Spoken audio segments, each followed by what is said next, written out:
Welcome back. Well, Donald Trump this week painted a picture of the disaster that he says Britain has become. He said parts of London are embracing Sharia law, and he spoke about how immigration and energy madness are destroying the country. This is why Keir Starmer has been voted the most unpopular UK Prime Minister on record. To discuss these issues, I caught up with former UK Prime Minister Liz Truss in Sydney yesterday. Here's our interview. Liz Truss, thank you so much for your time and great to see you in Australia. Good to be here. First, I'm keen to get your reaction to President Donald Trump's speech overnight at the United Nations. Well, I thought it was an incredible speech. He really told the truth to the United Nations. And the United Nations has been part of the problem for a very long time, whether it's its anti-Israel stance, whether it's being the host of all of the climate change nonsense, whether it's the even the issues with the building and the escalator not working. I remember that from my time as Prime Minister, that there's just something seriously wrong with it. And President Trump called it out. He called out the migration crisis in Europe. He called out the free speech crisis in Britain. And I hope he goes further and really tries to sort out the UN. So I think it's a major problem. No, I completely agree with you. I think his speech overnight really highlighted the policy and philosophical differences between President Trump and leaders like Keir Starmer and Anthony Albanese here in Australia. The policy differences expand from climate change to Palestinian recognition to everything. How do you consider and describe leaders like Starmer and Albanese? Well, it's incredible that they're still peddling these ideas that have been discredited. If you look at the British economy, it's now struggling because our energy prices are so high, because we're not producing the oil and gas anymore. We've transitioned to renewables. They're very, very expensive. It's making the UK economy really struggle. I see Albanese going down the same path here in Australia.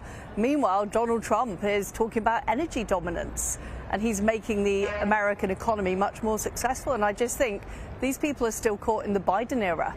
It's like times have not changed, but they have not caught up with how Trump is revolutionizing international diplomacy. He's revolutionizing the whole woke agenda of the UN is being killed. The UK's 2035 renewable energy targets and emissions reduction targets are among the highest in the world. Do you think it is time for countries like the UK to withdraw from Paris like the United States has done? Well, I think it's insane that we've legislated for these targets in Britain, and we are being hamstrung. Our economy is being completely hamstrung. Our steel industry is closing down. Our car industry is closing down because energy is so expensive, and average people are suffering because they're having to pay such high gas and electricity bills. And the biggest thing is, it's all in our law in Britain, so we need to repeal those laws. I think things like Paris are now dead. I just don't think it's credible to carry on when the United States aren't following it.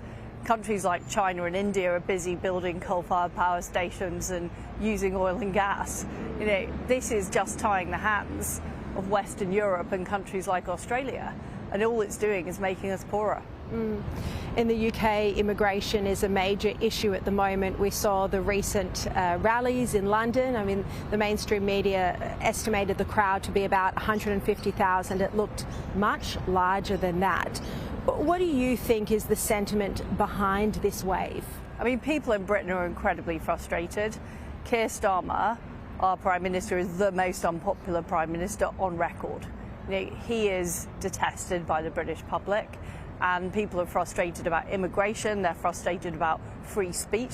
The fact that the police aren't dealing with crime, but they're arresting people for posting things on X. So people are very, very disgruntled. And as you say, the turnout was higher than the mainstream media portrayed it to be.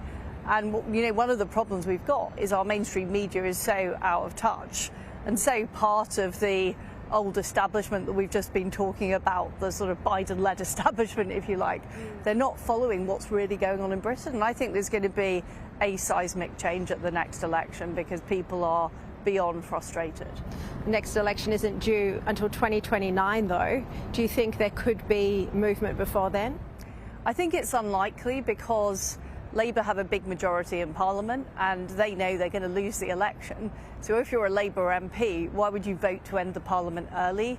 I don't think it's realistic. I think we will go to 2029 and all of these bad ideas, net zero, Keynesian economics where the government spends more money and taxes more.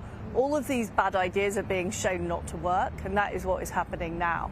So I think people almost needed to see what the consequence of these ideas were in order to vote for something different, but I think that is now what's going to happen. So with Keir Starmer's quite dramatic collapse, we haven't seen support in the Conservative Party rise, and instead it's losing ground to Nigel Farage and Reform. At this point, do you think Nigel Farage could be Britain's next Prime Minister? Well, he's the bookies' favourite. And just to put some context on this, he's currently polling just over 30% and the Conservative Party are on 16%. And the Labour Party is almost as low as the Conservative Party because people have lost trust in the mainstream because they've been peddling these ideas like mass migration, net zero, big government, all of this stuff, anti-free speech stuff that people actually didn't vote for. And when I look at Australia, I can see the same thing will happen if there isn't a strong fight back to actually oppose these bad ideas. Because what happened is too many people in the Conservative Party bought into this stuff. They bought into transgender ideology, they bought into net zero, they raised taxes to the highest level in 70 years. I tried to stop that when I was Prime Minister, but I got very strong opposition from within the Conservative Party. But the net result of that is the Conservative Party is now losing huge amounts of ground to Reform. So do you think the Conservative Party needs to change, or do you think you would find a home elsewhere? Well, the Conservative Party does need to change or it will die. Yeah. And would you consider returning as leader to the Conservative Party? Do you still have political aspirations? I mean, I don't rule out anything in the future, but what I know from my time as a minister and Prime Minister is what I call the blob in Britain is very powerful, the unelected bureaucrats, the judiciary. So I am only willing to be part of politics if politicians can really actually do things. If it's a case that the Bank of England makes the decisions or the judiciary makes the decisions or the bureaucrat makes the decisions, what is the point of being a politician? So we are now having a much broader discussion in Britain about what is wrong. Why is the country ungovernable? Why have we had a series of prime ministers who haven't delivered what the population actually want because of the power of the NGOs, because of the power of the global blob, if you like, the bureaucracy? So that's, to me, I want to be part of that discussion about the big changes we need to make in order to make Britain great again. Because if we simply change the person in Downing Street, I know from my experience they're not going to be able to do anything without repealing all of the laws that we've just been talking about. For example, the net zero law. If we don't repeal those laws, we're not going to get anything done. You just mentioned there, make Britain great again. Do you think the UK does need a leader with some of Donald Trump's convictions? Absolutely. I mean, I think Trump is doing an amazing job. I think he gets vilified, but he is actually standing up for what regular people in our countries want. They don't want mass immigration. They don't want high energy prices. They don't want high taxes. And Trump is actually taking on the global establishment, like the UN, like the World Trade Organization, all these organizations who have got in the way of delivering prosperity for people. Many Jews now say they feel unsafe in London. Do you think this is something that can be changed or reversed at all? It can be changed, but the problem is we've got a Prime Minister now who is appeasing the Islamists to get votes. And he's recognised Palestine, which is completely appalling after what happened on October the 7th, where huge numbers of people were raped and murdered.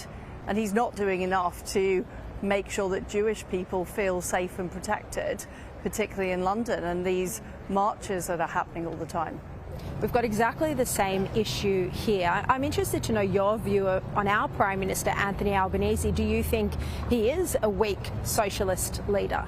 Well, he's following very similar policies to Keir Starmer. They appear to be very coordinated if you look at the recognition of Palestine or the net zero policies. But I think these policies are wrong. I think they're leading Australia in the wrong direction. And you just need to look at Britain to see a cautionary tale of what happens when the government spends too much money, when energy prices are high because of an over-dependence on renewables.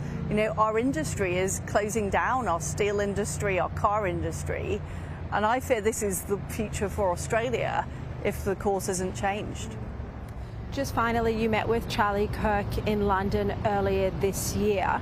We've seen this horrific reaction where so many on the left have been celebrating his political assassination, literally murdering someone for free speech. In a sense, it's the next step from the UK where people are being arrested for free speech.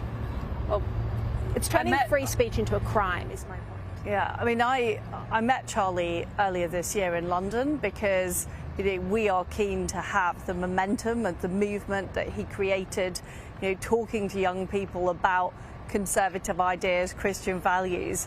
We want this in the United Kingdom, and he's a great patriot and inspirational person, and it's an absolute tragedy and a heinous crime that he's been assassinated. And what really bothers me about this is we've seen the left use all kinds of tactics to try and win, not just winning an election or having a rational argument, but they've been using lawfare, they've been using infiltration of the bureaucracy, and now what we're seeing is people on the left using assassination as a technique, and that is beyond horrible. And Charlie Kirk was somebody who actually wanted to reach out and debate the issues, and rather than try and participate in this, we've seen the extreme left go out and kill him. And it's very difficult to see how on earth you can't reason with people like that. So I think Trump is right to sanction Antifa. I'm very, very concerned about these global left-wing networks who essentially have these murderous aims, but we need to be looking at this in the UK and right across the world. Liz Truss, thank you so much for your time today. Really appreciate it. Good to be on. Thank you. Thank you.